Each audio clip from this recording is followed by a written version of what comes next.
It's Foundations time.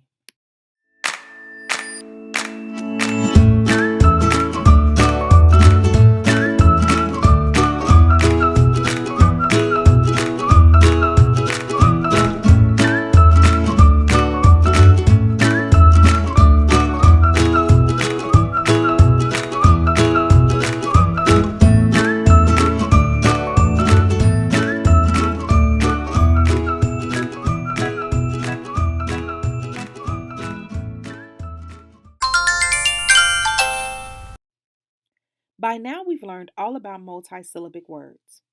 Multisyllabic words are words that can be segmented into parts or broken apart, as well as words that are put together and make more than one syllable.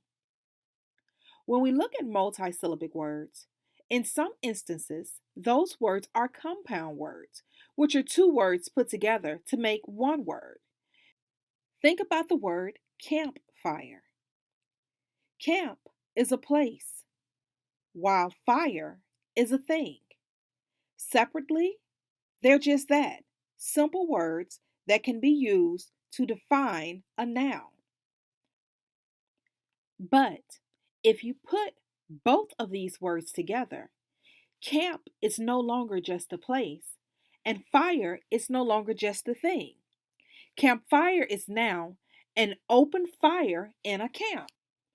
In addition to campfire changing its meaning, it also changes the kind of word it is. Because now campfire is a multisyllabic word because now the word has two syllables, campfire. So now let's talk about additional types of multisyllabic words.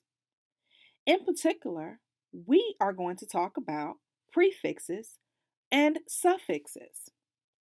A prefix starts at the beginning of the word, and suffixes come at the end. It's important to remember that prefixes and suffixes can change the meaning of the word. When you look at the word re-drilled, you'll see that drill is your base or root word. Re is your prefix, and it means again. We know that ed means past tense, something has already happened. So basically, the word re-drilled tells us that he drilled again, and it's already been done. We will get to suffixes in just a moment, but let's take a look at prefixes as well as their meaning. We already know that re means again because we've used it in our signature word, re-drilled, which means that person drilled again. But let's talk about ear, which is IR. Now I know that based upon our R control vowels, it looks like it's but the fact that it's at the beginning of the word changes the sound. Ear means not or opposite. For instance, in the word irresponsible, that means that person is not very responsible. The same can be said for im, which means not, as in the word impossible. If not means im, that means it's not possible. Impossible. Another word that means not or opposite is none, as in nonsense. And if you see the word nonsense, you'll know now that it means it makes zero sense or it makes no sense. So, what about un? You guessed it. Un means not or opposite as well, as in unhappy. If I was to say that you were unhappy, that would mean that you're not happy. And then there's ill, like illegal.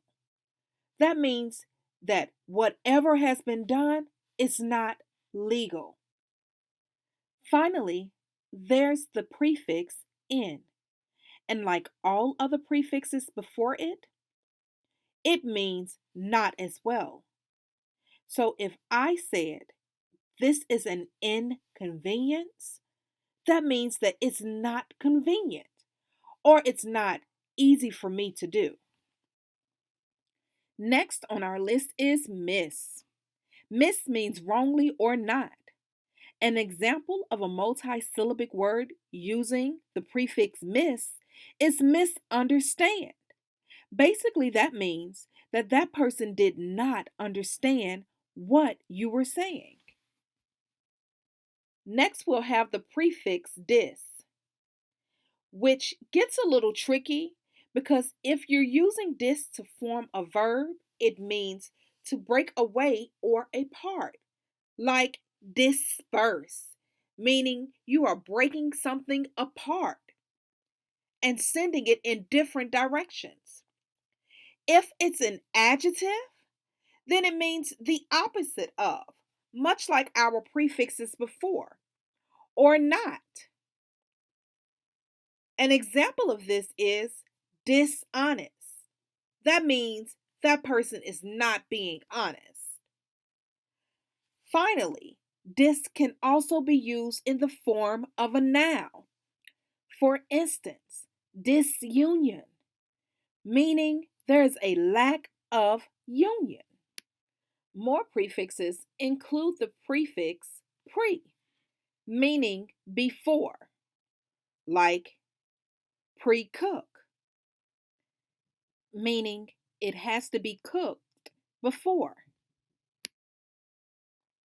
Now let's look at the prefix out. Out means greater or better. For instance, if I said that you did an outstanding job, that means that you did a great job or an even better job than before. There's also the prefix over, which means too much or above. For instance, if I say, oh my goodness, I've been overpaid, probably would never say that, then you'll know that I was paid too much or above what I'm normally paid. Well, that's our lesson for today.